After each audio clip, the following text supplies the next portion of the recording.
19కి ముందు పాదయాత్ర బాగా జరుగుతున్న టైంలో మీరు బాగా గట్టిగా సక్సెస్ చేశారని, మీ మీద ఒక మంచి ఇంప్రెషన్ జగన్మోహన్ రెడ్డికి పడిందని, మరి ఎందుకు రాలా 2019లో? 2015లో పోతలరావు పార్టీ మారిన తర్వాత మళ్ళీ ఇన్ఛార్జిగా పెట్టారు. ఆ టైంలో వద్దని చెప్పాను, కానీ జగన్మోహన్ రెడ్డి గారు ఒప్పుకోలేదు. నాకు చౌదరీస్ చాలా తక్కువ ముందు, నువ్వు నాతో ఉండాలి అని చెప్పి ఆయన గట్టిగా ఒత్తిడి చేయడం జరిగింది.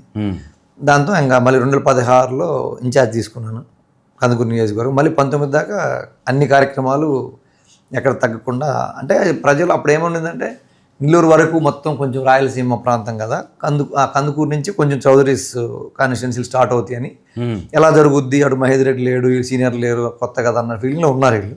కానీ నేను నాకు ఎక్స్పీరియన్స్ చిన్నప్పటి నుంచి ఉంది కాబట్టి నా తెలివితేటలతో నేను బాగా గ్రాండ్ సక్సెస్ చేయగలిగాను. అక్కడి నుంచి ఇంకా ట్రెండ్ మారింది కొంచెం. మళ్ళీ అక్కడ దాకా ఉన్న ఒపీనియన్కి మా దగ్గర నుంచి ఉన్న ఒపీనియన్కి చేంజ్ అయిపోయింది. స్టేట్ మొత్తం అదే ఊపు కంటిన్యూ అయిపోయింది శ్రీకాకుళం వరకు. అది జగన్మోహన్ రెడ్డి గారు నన్ను బాగా అప్రిషియేట్ చేశారు. అప్పుడు సింగిల్గా బాగా చేయగలిగారు, అసలు మేము ఊహించలేదు నువ్వు ఈ రేంజ్లో చేస్తామని. కానీ 2019కి వచ్చేటప్పుడు మళ్ళీ మాజీ మంత్రి మహేష్ రెడ్డి గారిని తీసుకొచ్చారు. సరే మళ్ళీ అధిష్టాన నిర్ణయమే కాబట్టి మళ్ళీ ఆయన సపోర్ట్ చేసి మళ్ళీ ఆయన కూడా గెలిపించాం. అందుకే నాకు మళ్ళీ 2021 యాక్చువల్లీ నాకు 19లోనే ఎమ్మెల్సీ ఇస్తా అని చెప్పాడు, కానీ అప్పుడు మళ్ళీ రద్దు చేయాలని కోవిడ్ రావడం ఇవన్నీ కూడా జరిగినాయి కాబట్టి అది కొంచెం డిలే అయింది. తర్వాత 2021 లోకల్ బాడీస్ ఇవ్వాలనే దాంతో local body election post phone అయినాయి కదా, దానివల్ల కొంచెం డిలే అయింది.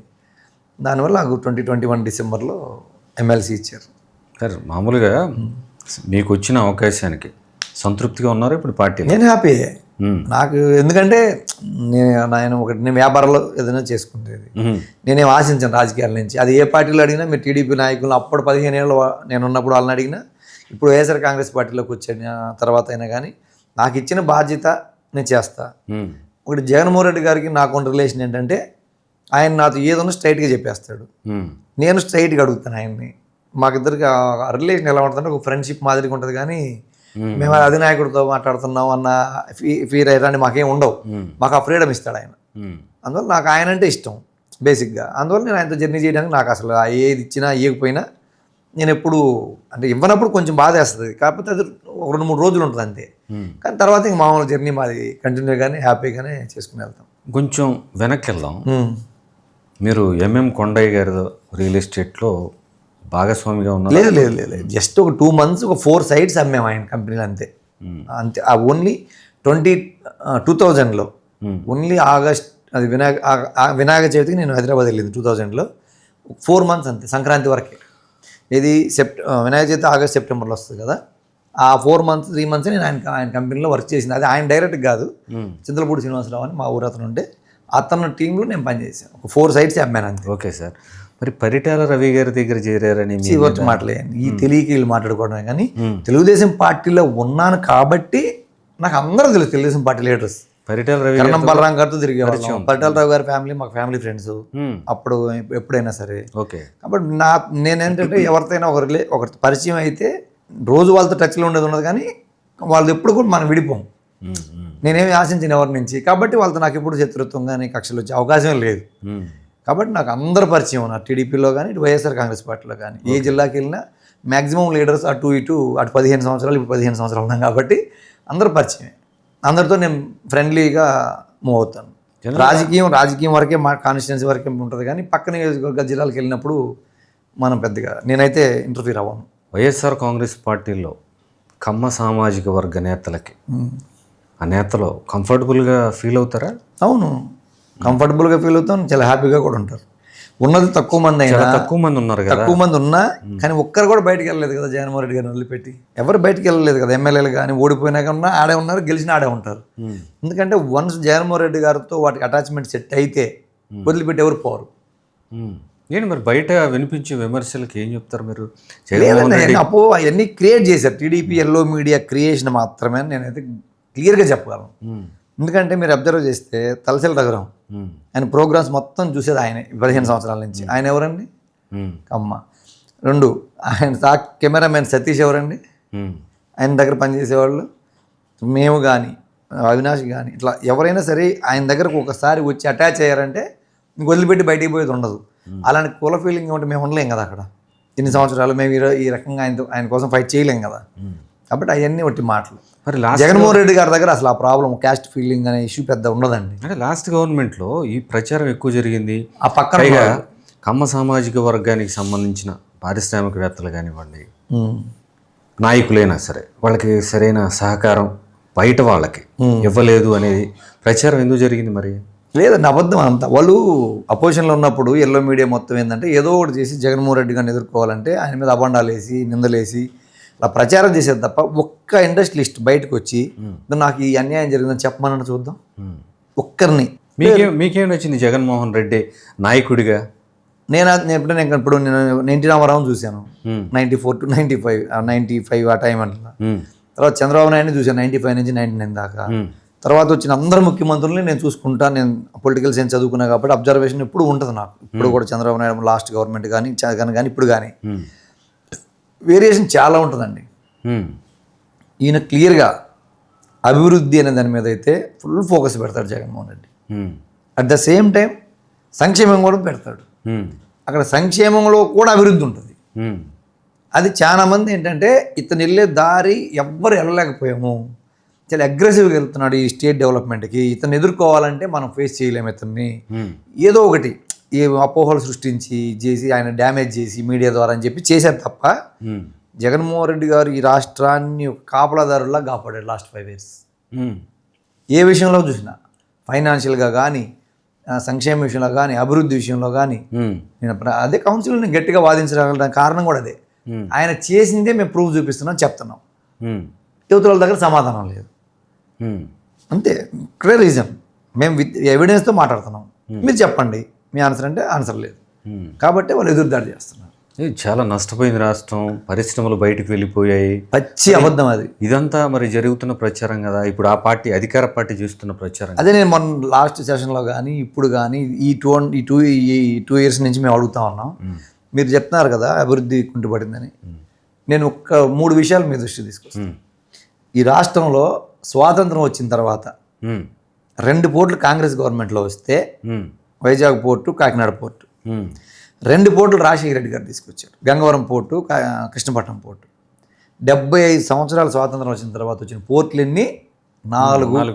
అవి కాంగ్రెస్ హయాంలో, రాజశేఖర రెడ్డి గారి హయాంలో 2, పాత కాంగ్రెస్లో 2. కానీ జగన్మోహన్ రెడ్డి గారు వచ్చిన ఈ 5 ఏళ్లలో 4 పోర్టులు తీసుకొచ్చాడు ఏపీకి. నేను అడిగాను, మీరు విజనరీ కదా, గుజరాత్ అంటారు, సింగపూర్ అంటారు, అన్నీ చేస్తామంటారు కదా, మరి సింగపూర్ ఎలా గ్రో అయింది, గుజరాత్ ఎలా గ్రో అయింది? ఆంధ్రప్రదేశ్ 972 కిలోమీటర్ల కోస్తా తీరం ఉంది. 972 కిలోమీటర్ల కోస్తా తీరం ఆంధ్రప్రదేశ్కి ఉన్నట్టు ఎక్కడ లేదు ఇండియాలో. అలాంటి పరిస్థితుల్ని నేను 40 ఏళ్ల కెరీర్లో మీరు ఎందుకు ఒక్క పోర్ట్ అయినా కట్టలేకపోయారు అని మేము అడిగితే ఆన్సర్ లేదు. ఇది ప్రాక్టికల్గా ఉందా కాదా? పోర్టులు మొత్తం మేమే శంకుస్థాపన చేసామా, 50% అబోవ్ కన్స్ట్రక్షన్ కంప్లీట్ చేసామా లేదా? కోవిడ్ పరిస్థితుల్లో కూడా, కోవిడ్ 2 years పోయినా, ఎక్స్పోర్ట్స్ ఇంపోర్ట్స్ లేకపోయినా, రవాణా సౌకర్యాలు మొత్తం బంద్ అయిపోయినా మేము అప్రూవల్ తీసుకొచ్చేసి 4 పోర్టులు మూవ్ చేసామా లేదా? అది అందరి కళ్ళకి కనిపించే పోర్టులు. అది మచిలీపట్నం పోర్టు కానీ, మూలపేట పోర్టు కానీ, రామాయపట్నం పోర్టు కానీ, కాకినాడ గేట్వే కానీ, దీంట్లో 3 గవర్నమెంట్ పోర్టులు, 1 ప్రైవేట్ పోర్టు. ఇది అభివృద్ధి కాదని మేము అడిగాం. మీ కెరీర్లో ఒక పోర్టుకి కూడా మీరు ఆలోచన చేయలేదు. జగన్మోహన్ రెడ్డి గారు 5 ఏళ్ళు అవకాశం ఇస్తేనే 4 పోర్టులు తెచ్చాడు.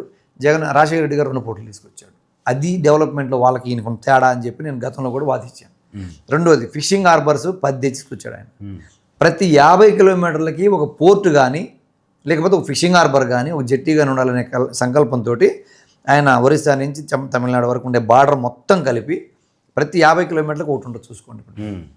మరి 10 గతంలో ఉంది ఫిషింగ్ హార్బర్లు 3-4. మరి ఇప్పుడు ఈయన 10 ఎందుకు తీసుకొచ్చారు కొత్తవి?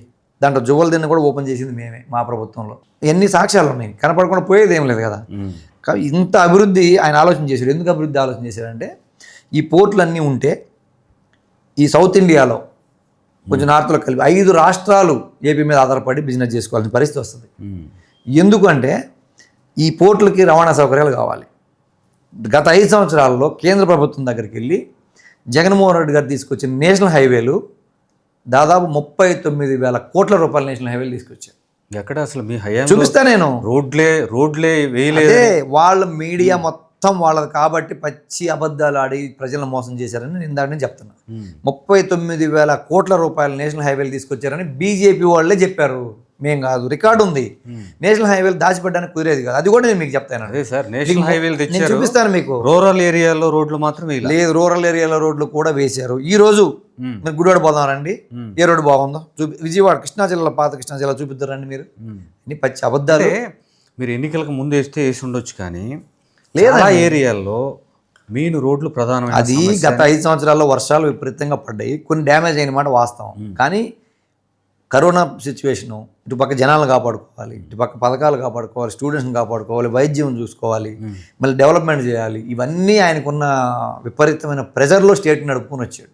ఒక పక్క అప్పులు ఆల్రెడీ చేసి 3 లక్షల కోట్లు 3 లక్షల కోట్లు చంద్రబాబు నాయుడు గారు చేసి ఇచ్చిపోయిన అప్పులు, మళ్ళీ ఇంకా బాకీలు 1 లక్ష కోట్లు పెట్టి వెళ్ళిపోయిన పరిస్థితులు ఉన్నాయి.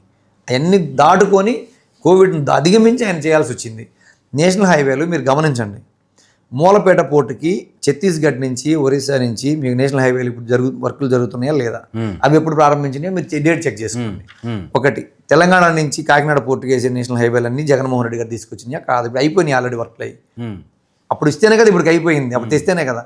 మళ్ళీ అనంతపూర్ నుంచి చిత్తూరు మీదుగా ఒక హైవే, మళ్ళీ ఇప్పుడు రాయలసీమ అనంతపూర్కి ఆ వైపు ఒక 4 లైన్, ఈ వైపు ఒక 4 లైన్ వచ్చింది. అది కృష్ణపట్నం పోర్టుకు ఒక 4 లైన్, రామాయపట్నం పోర్టుకు వస్తూ ఉంది. ఇలా తెలంగాణ పూర్తిగా ఎక్స్పోర్ట్స్ ఇంపోర్ట్స్ ఆంధ్ర మీద ఆధారపడిన పరిస్థితి, ఛత్తీస్గఢ్ మొత్తం పూర్తిగా ఆంధ్ర మీద ఆధారపడిన పరిస్థితి పోర్టుల విషయంలో. పోతే తెలంగాణ అయిపోయింది, ఛత్తీస్గఢ్ అయిపోయింది కదా, ఒరిస్సాలో కొంత ప్రాంతం మన వైపుకే వస్తుంది, ఎందుకు పోర్టు దగ్గర లేని అన్ని మనకే వస్తాయి. అలాగే కర్ణాటకలో కూడా వెస్టర్న్ ఘాట్స్ ఉన్నాయి కాబట్టి లారీలు అడ్డుకోవడానికి కష్టం కాబట్టి అవన్నీ మనకి కృష్ణపట్నం పోర్టుకు వస్తాయి, రామాయపట్నం పోర్టుకు వచ్చే అవకాశం ఉంది. ఇట్లా ఏదైతే కర్ణాటక, తెలంగాణ, ఆంధ్ర, ఛత్తీస్గఢ్, ఒరిస్సాలో కొంత ప్రాంతం, ఇవన్నీ కూడా ఎక్స్పోర్ట్స్ ఇంపోర్ట్ జరగాలంటే ఓన్లీ ఆంధ్రప్రదేశ్ నుంచి జరగాలి. అందుకు పోర్టులు తీసుకొచ్చాడు. ఈ 5 రాష్ట్రాల నుంచి పోర్ట్ కనెక్టివిటీ రోడ్స్ అని చెప్పి నితిన్ గడ్కరీ ఇచ్చిన మాట వాస్తవం. 39,000 కోట్లు చంద్రబాబు నాయుడు గారు 14-19 మధ్య కాలంలో ఈ రాష్ట్రానికి వచ్చిన నేషనల్ హైవేలు ఓన్లీ 11,000 కోట్లు. 11,000 కోట్లు బీజేపీ పాలసీ పెట్టుకుంది. ఎక్కడైనా పోర్ట్స్ కడతా ఉంటే వాటి కనెక్టింగ్ రోడ్ చేయాలి అనేది వాళ్ళ ఇంటెన్షన్. దానికి అనుబంధంగా వాళ్ళు ఇచ్చారు. బ్రహ్మాండంగా చేశారు. అయితే 39,000 కోట్లు నేషనల్ హైవేలు తీసుకొచ్చింది. ఈరోజు ఏపీలో ఏ వైపుకి వెళ్ళినా 4 లైన్ రోడ్స్. దానికి క్రెడిట్ మొత్తం జగన్మోహన్ రెడ్డి గారికి వస్తుంది. సంక్షేమం ఈ రెండే కదా కళ్ళలాగా చేశారు. ఇంకొకటి ఉంది, ఈ 2 వచ్చినాయి కదా. ఎయిర్పోర్ట్లు చూడండి మీరు, తెలంగాణలో ఒకే ఒక ఎయిర్పోర్ట్, ఆంధ్రాలో మనకు ఆల్రెడీ వైజాగ్ పాత ఎయిర్పోర్ట్, మళ్ళీ కొత్త ఎయిర్పోర్ట్ శంకుస్థాపన చేసింది ఎవరంటే ల్యాండ్ అక్విజిషన్ క్లియర్ చేసి, కేసులు క్లియర్ చేసి శంకుస్థాపన చేసింది మేమే కదా. ఆల్మోస్ట్ 50% వర్క్ కంప్లీట్ చేసింది మా గవర్నమెంట్, అది అందరికీ తెలిసిన విషయమే. రెండోది, కడప ఎయిర్పోర్ట్ ఓపెన్ చేసింది మేమే, కర్నూలు ఎయిర్పోర్ట్ ఓపెన్ చేసింది మేమే. కానీ నెల్లూరుది అక్కడ వేయబుల్ కాదని అదాని వాళ్ళు కూడా టెండర్ రాకపోతే మిమ్మల్ని తిట్టు దగ్గర ఇంకొక ఎయిర్పోర్ట్ ప్రకాశం నెల్లూరు మధ్యలో చేయాలని ప్లాన్ చేసాం. గతంలో 5 ఏళ్ళు తెలుగుదేశం పార్టీకి ఏవియేషన్ మినిస్టర్ ఉన్నాడు, ఒక్క ఎయిర్పోర్ట్ తీసుకురాలా. ఇప్పుడు ఏవియేషన్ మినిస్టర్ ఉన్నాడు, పేపర్లో వస్తుంది 2 years నుంచి. ఇంతవరకు దగ్గదత్తి ఎయిర్పోర్ట్ మొదలుపెట్టింది లేదు, ఒంగోలు ఎయిర్పోర్ట్ మొదలుపెట్టింది లేదు. ఎక్కడ ఎయిర్పోర్ట్ మొదలుపెట్టింది ఏదో చూపించండి వర్క్. ఒకటి విజయవాడ ఎయిర్పోర్ట్ ఉంటే ఇప్పుడు రెడీ చేస్తున్నారు. 2 సార్లు విమానయాన శాఖ మంత్రులు ఆంధ్ర వాళ్ళు ఉంటే కూడా విజయవాడ ఎయిర్పోర్ట్ని కనీసం